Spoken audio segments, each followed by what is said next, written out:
नमस्कार जय जगन्नाथ। बहुत भाई भौणी मैंने आपण मैंने सब कमेंट कर भाई आपण फेस दगे कहीं वीडियो शॉर्ट वीडियो करना ब्लॉग करूँ। आज ये मोर फास्ट ब्लॉग।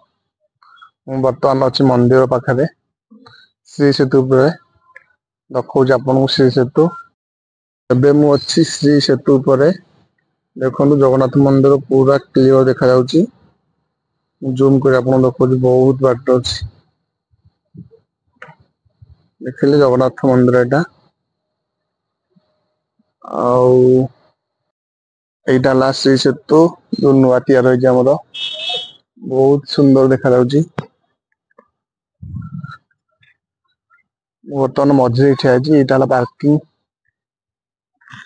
जगन्नाथ मल पार्किंग न्यू बहुत बढ़िया बहुत गाड़ी भी रोचे।